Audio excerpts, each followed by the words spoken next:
Well, the day has finally come. Starting a project that we've been looking forward to for a while. You want to tell them the good news? Yeah, we're putting a bunch of stuff together and we're going to build us a CROSSKART our way. Our way. You know, secondhand stuff. Yeah, it's all stuff we've accumulated over, what, probably 2-3 years now? Yeah, right at 3 years, yeah. And I think we've been building up to this point, and I think it's finally time we do it. So, that being said, let's get after it.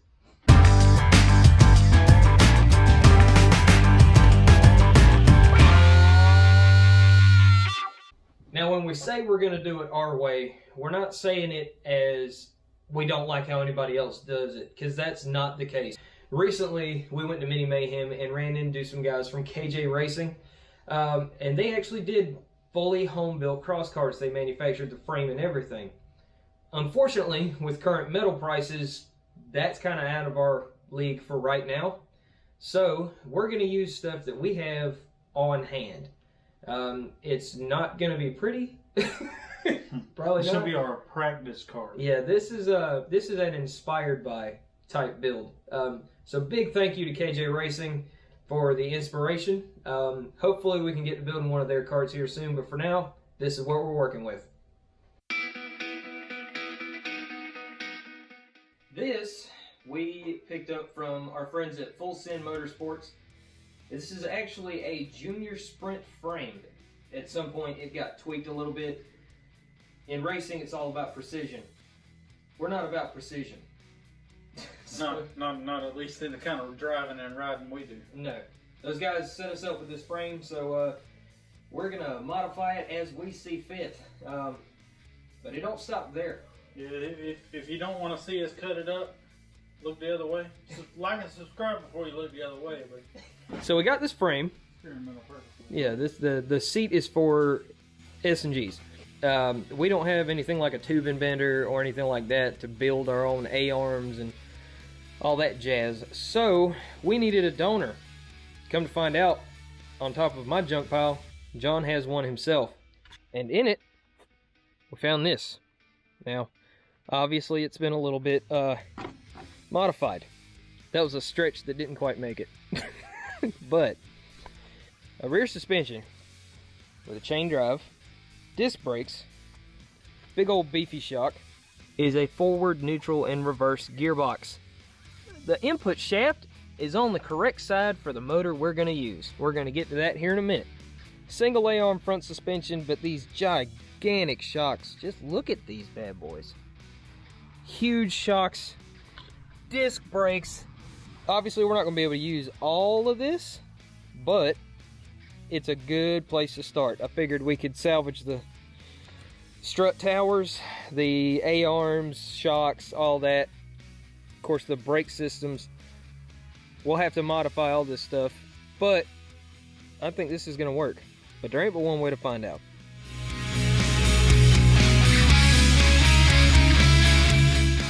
I know it's not perfect. This is just for mock-up purposes, so we're just trying to figure out what our wheelbase is going to look like and stuff like that. So we've got them set in here. We're going to start working on the back. Alright, this piece right here is going to be in the way of what we want to do, so it's got to go. Now we have so much more space to do activities. So after a lot of cutting and looking at it and thinking and cutting again and moving some more, this is what we came up with. This is basically the whole rear section of that Polaris. We know that this isn't going to be the final place. We're going to still have to work with lining up the engine. Speaking of the engine, John, you want to reveal what kind of motor we're going to be using? This. That's an engine motor.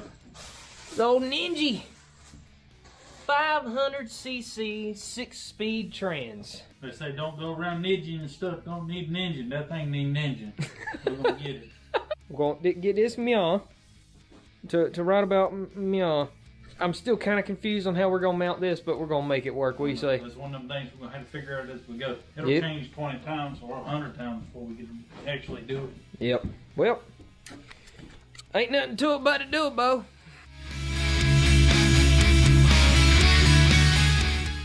Well, I don't think that's gonna work, John. No. Couple things. One, that is a lot of weight behind that rear axle. It'd be a wheeling machine if we could even keep the front end down at all. What's it called? Steer? Bump steer? Not bump steer, but it push through the turns. You turn the wheels. It'd plow. Yeah, there you go. That's the word I was looking for. It would just plow and never turn. Here's the other issue that we have. Here's the input for that reverse gearbox. Here's the output for the engine. This needs to come way down here. This is way too high. That much weight. I'm worried this thing will just roll. We got to go back to the drawing board on this one. We've been out here in the shop. Should we just call it arguing? Yeah. Okay. We're just going to call it arguing over how this thing should go, and I think we finally came to a somewhat final design. Keep in mind, before you even look at this thing, this is just a mock-up, and this is a mock-up of literally junk we had laying around that we're going to use for this. Yeah. So who knows? We may change our mind again. That's a huge possibility. This is by no means final, so here we go. So here is what we got so far. Yes, my shop is a disaster, but when I'm working on stuff, it normally ends up like that. So Polaris front suspension. I just laid this up here because we're eventually going to use it. It's the, I believe it's the brush guard off of that same Polaris, isn't it? Okay. We allowed room for the seat. We're still trying to figure brainstorming over a seat as well. Yeah. We've got different ideas on what the seat should be. It was designed for one of the racing aluminum seats, but I'm not running off-road in an aluminum seat. I'm not either. It's okay for one of the little flat tracks that's packed dirt, but nah. Yeah, we're getting too old for that mess. Yeah, I like cushions. Make our way back here. We've got our Ninja 500 engine. Yes, the wiring's a mess. We have not even gotten started on any of the deletion for all the miscellaneous crap that we're not going to use. That's another reason why I left this big gap up here. I wanted to leave room for the exhaust, because put a real nice seat in there and then burn a hole through it with the exhaust, and I will not be a happy person. Make a great back warmer. We're gonna do some trick stuff with this rear end. Y'all will find out later. We got some plans. This is the rear end off of some old clapped out four-wheeler. Basically converting just the bearing carrier with the brake setup, sprocket and everything, and just using from about here to here. This thing is gonna have fully independent rear suspension. It's gonna be ugly but fast. You wanna go with that? Ugly and fast? We got a lot of brainstorming to do. There's a lot of welding and fabrication and figuring it out on here. John, I'm game if you are. Yeah. Are you in it to win it? Can you sound a little more excited about it?